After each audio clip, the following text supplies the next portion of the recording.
Assalamualaikum warahmatullahi wabarakatuh.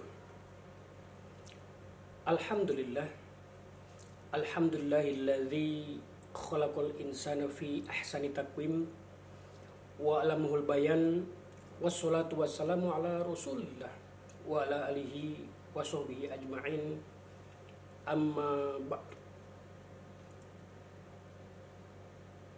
Hadirin yang berbahagia, pertama-tama marilah kita panjatkan puji syukur kehadirat Allah Subhanahu wa taala yang telah memberikan nikmat dan karunia yang begitu banyak, nikmat iman, nikmat Islam, nikmat kesehatan dan kesempatan. Alhamdulillah kita semua sudah berada dalam melaksanakan ibadah Ramadan di tahun ini. Salawat serta salam marilah kita haturkan kepada junjungan kita Nabi besar Nabi Muhammad SAW, kepada keluarganya, sahabatnya, dan kita sebagai umatnya. Hadirin yang berbahagia, alhamdulillah kita saat ini berada dalam bulan puasa Ramadan, yaitu 1441 Hijriah, yang manakala di bulan Ramadan tahun ini kita semua dikejutkan oleh musibah, yaitu namanya virus corona atau COVID-19 yang mulai mewabah ke Maluku Utara ini. Maka musibah itu seketika menimbulkan duka hati di hati kita. Mungkin saja ada keluarga, kerabat, teman, handai tolan yang menjadi korban dari dampak virus corona tersebut. Maka ukhuwah Islamiyah ini akan melebihi dari ikatan darah. Sehingga di saat saudara-saudara kita yang sama-sama seiman mendapatkan musibah, dan kita pun turut merasakan goncangan tersebut dalam jiwa kita, rasa sedih itu ikut datang dan mewarnai hati kita masing-masing. Dan ini adalah sama sebagaimana digambarkan dalam sebuah hadis dari Nabi Muhammad SAW yang berbunyi, idza staka minhu udwun masalul mu'minin fi tawadhuhim wa ta'atuhim wa taruhim kamathalil jasad, idza staka minhu udwun tada'alahu sairul jasad bisahhi wal ummah. Jadi perumpamaan orang-orang beriman dalam rasa cinta, dalam rasa kasih sayang dan rasa simpati ini diibaratkan dalam satu tubuh. Jika satu tubuh anggotanya sakit, satu unsurnya sakit, maka anggota tubuh yang lain merasakan rasa sakit dan demam. Hadis riwayat muttafaq alaih. Hadirin yang berbahagia, menurut Imam Ar-Raghib Al-Isfihani dalam kitab tafsir, dalam kitab Mu'jam Mufarras li Al-Fadil Quran, menyatakan bahwa kata musibah ini dapat dibagi menjadi dua bagian. Yang pertama, musibah yang digunakan dalam bentuk makna, yaitu bisa bermakna kebaikan dan juga bermakna keburukan, yaitu digambarkan berbentuk dalam fi'il madhi, yaitu asaba. Lalu yang kedua adalah kata musibah yang dapat digunakan pada satu bentuk makna, yaitu bermakna keburukan ataupun kejelekan. Dan kata tersebut biasanya bermakna demikian, bentuknya adalah dalam kata musibatun.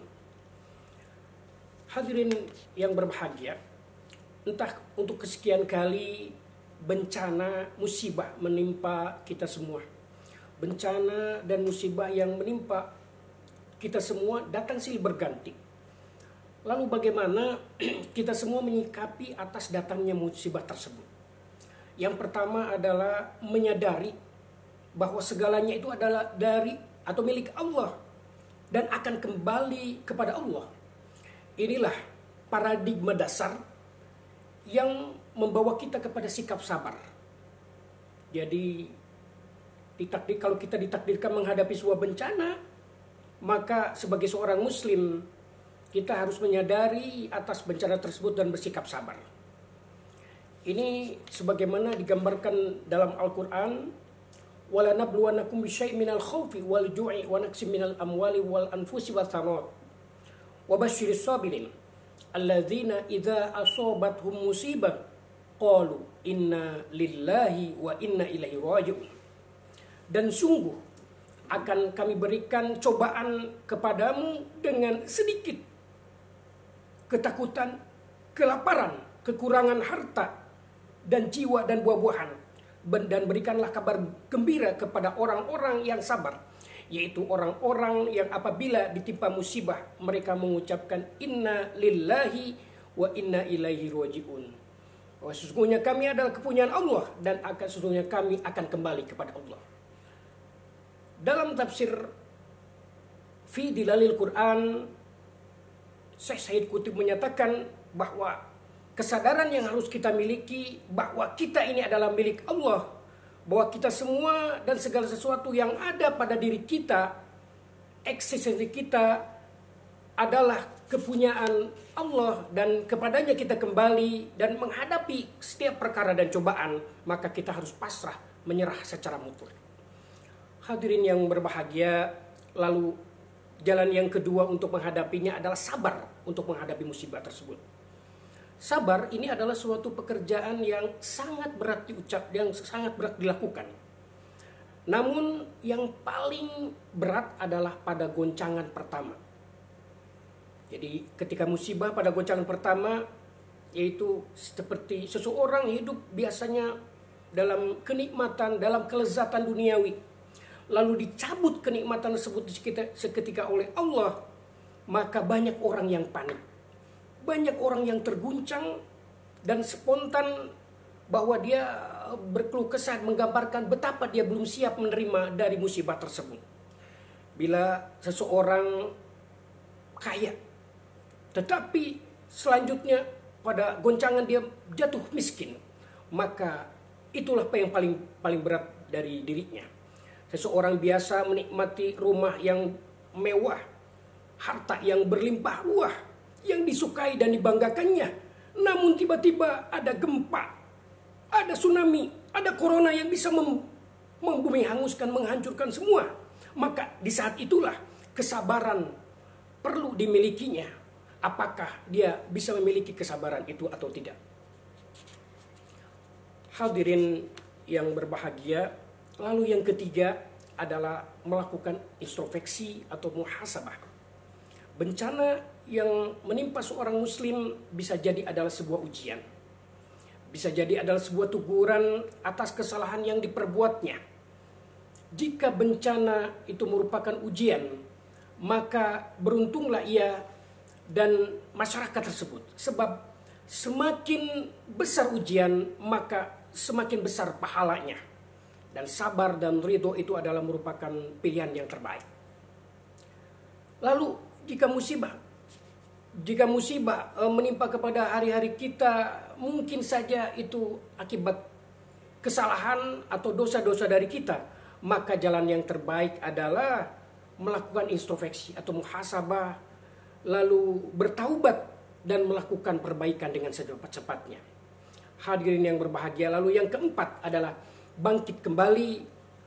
Jika musibah tersebut selesai, maka kita jangan terpuruk oleh hal tersebut, tapi bangkit kembali untuk membangun hal-hal yang lebih baik. Hadirin yang berbahagia, mari kita sama-sama merenungkan tentang sebab-sebab bencana dan musibah yang melanda pada diri kita, keluarga kita, daerah kita Maluku Utara. Apakah itu merupakan ulah manusia ataupun kejahatan dari mereka atau dosa mereka yang menyebabkan terjadinya musibah tersebut? Maka untuk itu, pertama, jadi musibah ini sebagai peringatan agar jangan sampai melakukan hal-hal yang bisa menyebabkan datangnya musibah. Lalu yang kedua adalah sarana melakukan muhasabah atau introspeksi diri. Yang ketiga adalah merupakan upaya mendekatkan diri atau bertawakal kepada Allah SWT. Dan yang terakhir adalah bagaimana meningkatkan kualitas iman, amal dan takwa kita kepada Allah SWT lebih meningkat lagi dengan musibah tersebut. Hadirin yang berbahagia, Ramadan di tahun ini, di tahun 1441 Hijriah ini merupakan Ramadan yang istimewa.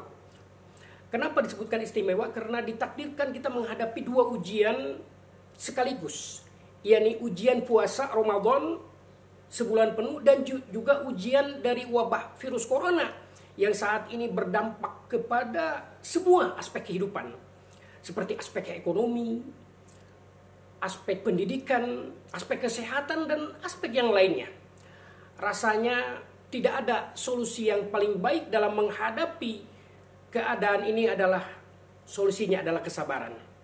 Bukankah Nabi Muhammad SAW dan kaum muhajirin ketika berhijrah dari Mekah ke kota Madinah juga diuji dengan berbagai cobaan yang bertubi-tubi.